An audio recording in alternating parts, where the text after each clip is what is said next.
Thanks, Chris. Within days of becoming the United States President, Barack Obama signalled his commitment to finding peace in the Middle East by appointing Senator George Mitchell as his special envoy. A big figure in American politics for years, boss of the Disney Corporation, credited with turning that around, Senator Mitchell's best known here as the man who accomplished so much in Northern Ireland in the peace process. Appointed to talk to Israel and the Palestinians, he once said that every conflict could be ended. They're created and sustained by human beings. They can be ended by human beings. After 2 years of trying, Senator Mitchell resigned his post this spring amid suggestions he was exasperated by the lack of movement. Well, he's visiting the UK to speak at an event organised by OneVoice, a conflict resolution group working with both the Israelis and the Palestinians, and he joins me now. Senator Mitchell, welcome. Thanks for having me. So can I ask about why you decided that it was time to move on from what must have been, I'm sure, a frustrating role and a difficult one? Did you think that actually, in the end, the United States didn't have enough heft to shift the Israelis? No, the reason I left is that when President Obama asked me to accept the position, I told him that I could serve for no more than 2 years, that I would do so and then I would leave, and that's what happened. I do think that the situation is very difficult, obviously.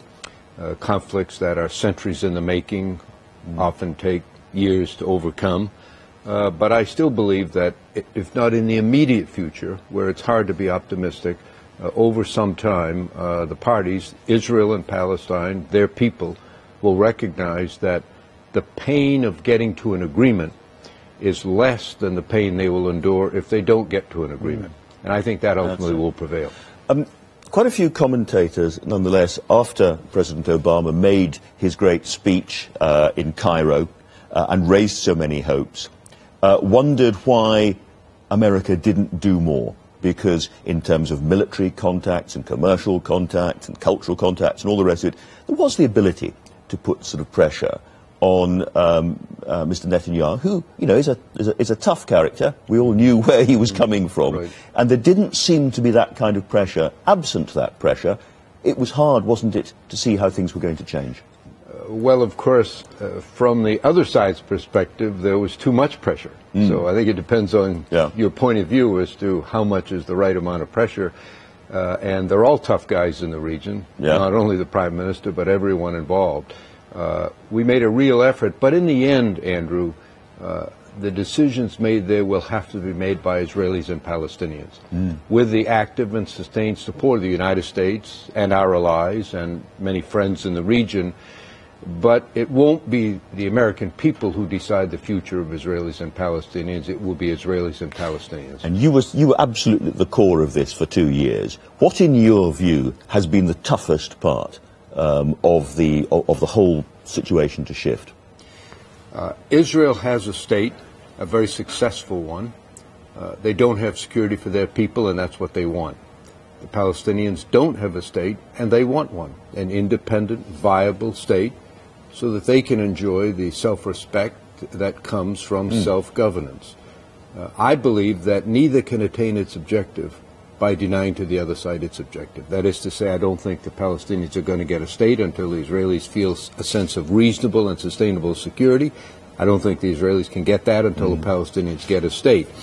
So the outcome, it seems to me, is clear. The problem is getting there. Both societies are deeply divided, and it's very difficult politically for any leader to make anything resembling the compromises necessary to accommodate the other side's concerns. And that's the big hurdle. Of course, the Palestinians are making a push at the moment in the United Nations for statehood, and the United States appears likely to veto this.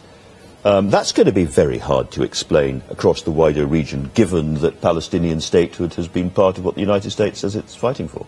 The United States does strongly favor the creation of a Palestinian state as part of a two-state solution, which provides to both sides their principal objective. But we believe, and the parties themselves, President Abbas and Prime Minister Netanyahu, have both said that the only way that will be achieved is through direct negotiation.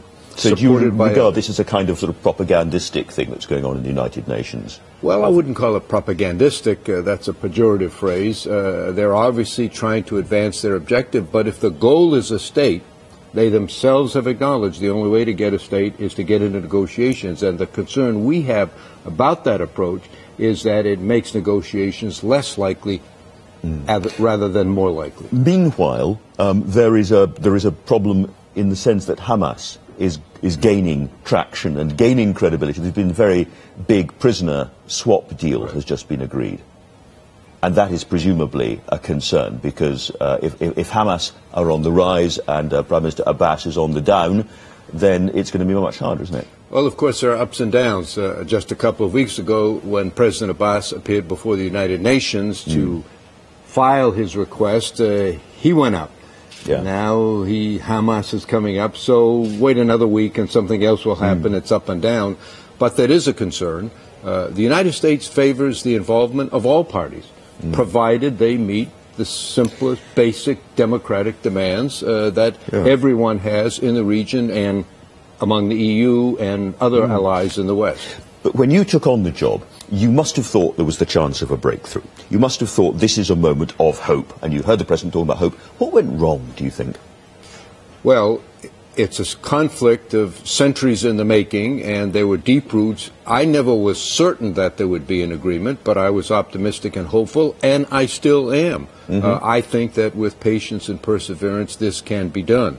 I think what went wrong is that the parties so far have been unwilling to take the painful steps politically in terms of their internal dynamics to move to the next level and to accommodate the other side, because I repeat, the only way each can get what it wants is to accommodate the principal concern of the other side. President Carter told us recently that he thought the time had come to talk to Hamas, that they had moved to a position where they had become a genuine potential interlocutor.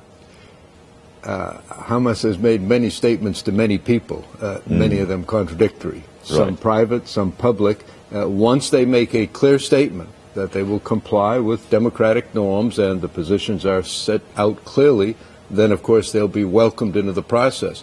Until they do so, however, as in other conflicts, they should not be. You know, Andrew, in Northern Ireland, a principal step was taken when I set forth what became known as the Mitchell Principles, and all of the paramilitaries agreed with them. They included the renunciation of violence and the acceptance of exclusively democratic means to resolve disputes.